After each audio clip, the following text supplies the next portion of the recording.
Hi friends, అందరికీ welcome back to our channel Y R kitchen and vlogs. ఇవాళ వీడియోలో chicken fry చూసేద్దామండి. Chicken fry ఇంత డ్రైగా, క్రిస్పీగా, ఇంకా రెడ్ కలర్లో ఏ కలర్స్ యాడ్ చేయకుండా సింపుల్గా ఎలా చేసుకోవాలో ఈ వీడియోలో అయితే చూసేద్దాము. అందుకోసం నేను హాఫ్ కేజీ చికెన్ అయితే తీసుకున్నాను.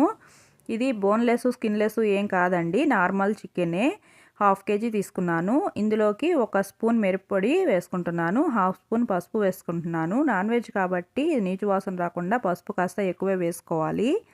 తర్వాత ఇందుకోసం రుచికి సరిపడినంత ఉప్పు వేసుకుంటున్నాను. ఉప్పు కాస్త తక్కువగానే వేసుకోవాలండి, ఎందుకంటే సరిపోకపోతే మళ్ళీ అయినా వేసుకోవచ్చు, కానీ మనం డ్రై రోస్ట్ చేస్తున్నాం కాబట్టి ఉప్పు ఎక్కువయ్యే ఛాన్సెస్ ఉంటాయి. అంచేత ఉప్పు మితంగా వేసుకొని చూసుకొని వేసుకోవాలి. తర్వాత ఇందులో 1 స్పూన్ అల్లం వెల్లుల్లి పేస్ట్ వేశాను. తర్వాత 1 స్పూన్ చికెన్ మసాలా పౌడర్ వేస్తున్నాను.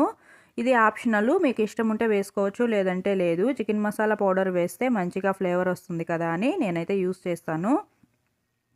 తర్వాత వీటన్నింటినీ ముక్కలకు పట్టేటట్టు బాగా కలుపుకోవాలి. మొత్తం ఇలా మిక్స్ అయిపోయేటట్టు కలుపుకోవాలి. నేను కల్లు ఉప్పు వేసాను కదా, అదంతా బాగా మిక్స్ అయ్యే వరకు కలుపుకున్నాను. ముక్కలకు పట్టాలండి. ముక్కల్లో వాటర్ అస్సలు లేకుండా మొత్తం నీట్గా కడిగేసి తీసేసుకోవాలి. తర్వాత ఇందుకోసం 1 పచ్చిమిర్చి, 2 ఆనియన్స్, 1 టమోటా తీసుకున్నాను. చిన్న టమోటా అండి, ఆనియన్స్ కూడా చాలా చిన్నవి. కొంచెం పెద్ద టమోటా అయితే హాఫ్ టమోటా తీసుకున్నా కానీ సరిపోతుంది. తర్వాత పెనంలో ఆయిల్ వేసుకొని కొంచెం లవంగాలు, కొంచెం షాజీరా, కొంచెం దాల్చిన చెక్క, అవి ఉంటాయి కదా స్టార్ ఫ్లవర్స్, అవి 4 రెక్కలు తీసుకున్నాను, ఒక ఫ్లవర్ అనుకోండి. తర్వాత ఇవన్నీ పోపులో వేసుకొని బాగా వేయించుకోవాలి. ఇవి వేగిన తర్వాత ఆనియన్ ముక్కలండి. ఆనియన్స్ ఇలా స్క్వేర్స్గా సన్నగా కట్ చేసుకోవాలి.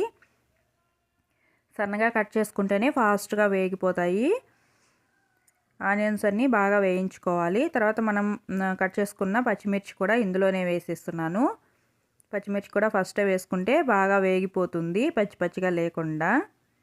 ఇవన్నీ బాగా రోస్ట్ అయిపోవాలండి.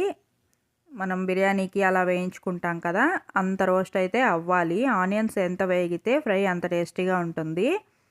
ఫ్రై అనే కాదండి, బిర్యానీలైనా నాన్ వెజ్ ఐటమ్స్ ఏవైనా కూడా ఆనియన్స్ బాగా వేగితే బ్రౌన్ కలర్లో చాలా బాగుంటుంది.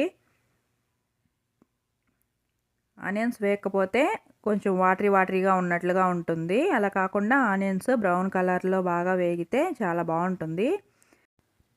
ఫ్రెండ్స్, వీడియో చూస్తున్న వాళ్ళు వీడియోకి ఒక లైక్ అయితే చేయండి. ఈ వీడియో ఇంకొంతమందికి రీచ్ అవ్వడానికి మీ లైక్ అయితే ఉపయోగపడుతుందండి.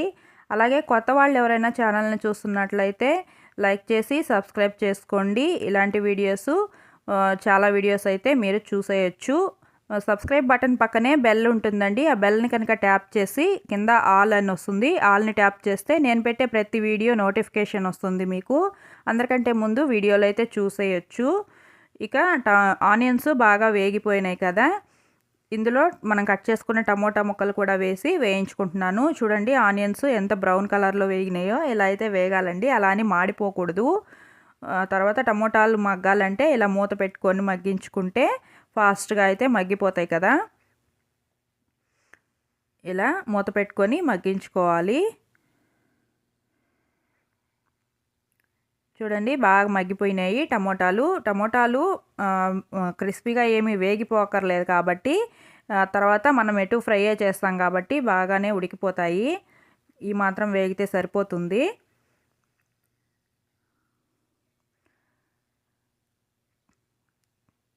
చూస్తున్నారు కదా, బాగా టమోటాలు కూడా మగ్గిపోయినాయి. తర్వాత ఇందులో మనం కలిపి పెట్టుకున్న చికెన్ అయితే వేసేస్తున్నాను. చూస్తున్నారు కదా చికెన్ ఎంత డ్రైగా ఉందో, అసలు వాటర్ లేదు. మనం ఉప్పు మిరపొడి అవన్నీ వేస్తేనా కూడా వాటర్ ఏమీ రాలేదు. అంత బాగా నీట్గా వాటర్ అయితే తీసేసుకొని మసాలాలు అయితే కలుపుకోవాలి. ఇదంతా పోపుకు పట్టేటట్టు బాగా కలుపుకోవాలండి. టమాటా మిశ్రమం అంతా ముక్కలకి బాగా పట్టాలి. ఇప్పుడే మూత పెట్టకూడదు, వాటర్ పోయకూడదండి. మనం ఉప్పు వేసాం కదా, చికెన్లో నుంచి వాటర్ వస్తుంది కదా, ఆటోమేటిక్గా కొంచెం తడి అయితే వస్తుంది. మూత పెట్టకుండా మీడియం ఫ్లేమ్లో పెట్టుకొని మీడియం టు హై ఫ్లేమ్లోకి అడ్జస్ట్ చేసుకుంటూ మాడిపోకుండా ఇలా ఒక 5 మినిట్స్ కానీ 3 మినిట్స్ కానీ కలుపుకుంటూ ఉండాలి. కలుపుకుంటూ ఉంటే ఇందులో నుంచి వాటర్ వస్తుంది, తడి వస్తుంది. ఇలా నీట్గా కలుపుకుంటూ ఉంటే తడి అయితే వచ్చేస్తుంది. చూస్తున్నారు కదా తడి ఎలా వచ్చిందో. ఇలా తడి వస్తుంది. తడి వచ్చే వరకు కలుపుకొని అప్పుడు మూత పెట్టుకోవాలి. అప్పుడే మనం వేసిన ఉప్పు కారం అన్నీ ముక్కకి మసాలాలు అన్నీ నీట్గా పట్టుకుంటాయి. మూత పెట్టుకొని మీడియం ఫ్లేమ్లో పెట్టుకొని కానీ సిమ్లో పెట్టుకొని కానీ 2 మినిట్స్ మూత పెడితే ఇలా నీట్గా వాటర్ వచ్చేస్తుంది. మనం పైనుంచి వాటర్ ఏమీ వేయక్కర్లేదు. నేను 1/2 kg చికెన్ తీసుకున్నాను కాబట్టి ఒక 5 మినిట్స్ అలా మూత పెట్టుకొని అప్పుడప్పుడు మూత పెట్టుకుంటూ కలుపుకున్నాను. తక్కువ చికెన్ కాబట్టి ఎక్కువ వాటర్ ఎక్కువగా ఎవాపరేట్ అయిపోతుంది కాబట్టి మీరు కనుక ఎక్కువ క్వాంటిటీలో చికెన్ తీసుకుంటే ఫస్ట్ టైం మాత్రమే మూత పెట్టుకోవాలండి. ఒకసారి వాటర్ రిలీజ్ అయిపోయే వరకు మూత పెట్టుకొని తర్వాత మూత తీసేసి అప్పుడు ఫ్రై చేసుకుంటూ ఉండాలి. లేదంటే చికెన్ అంతా మెత్తగా ఉడికిపోయి అంతా ముక్కలంతా పొడి పొడిగా అయిపోతుంది.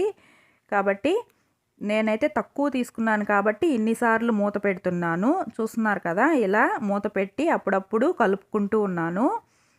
1-2 మినిట్స్కి ఒకసారి తీసుకొని కలుపుకోవాలండి. లేదంటే మాడిపోతుంది.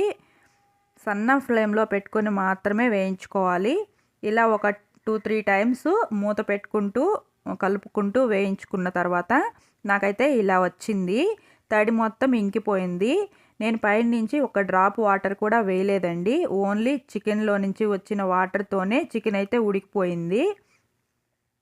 చికెన్ ఉడికే వరకు ఇలా నీట్గా కలుపుకుంటూ ఉండాలి. స్లో ఫ్లేమ్లో పెట్టుకొని మాత్రమే కలుపుకోవాలి. ఇలా వచ్చిన తర్వాత సిమ్లో పెట్టేసుకోవాలండి. సిమ్ పెట్టేసుకొని ఇంకా వాటర్ ఏమీ వేయక్కర్లేదు. చికెన్ ఉడికిపోయి ఉంటే ఒకవేళ చికెన్ ఉడకకపోతే కొంచెం వాటర్ స్ప్రింకిల్ చేసుకొని సిమ్లో పెట్టుకొని మూత పెట్టుకుంటే ఉడికిపోతుంది. తర్వాత చూడండి ఎంత డ్రైగా అయిపోయిందో. కొత్తిమీర చల్లుకొని సర్వ్ చేసుకుంటే డ్రైగా ఉండే చికెన్ కర్రీ ఫ్రై అయితే రెడీ అయిపోయింది. చూడండి మనం ఎలాంటి కలర్స్ కూడా యూస్ చేయలేదు. ఎంత కలర్ వచ్చిందో. వీడియో నచ్చితే లైక్ చేసి సబ్స్క్రైబ్ చేసుకోండి.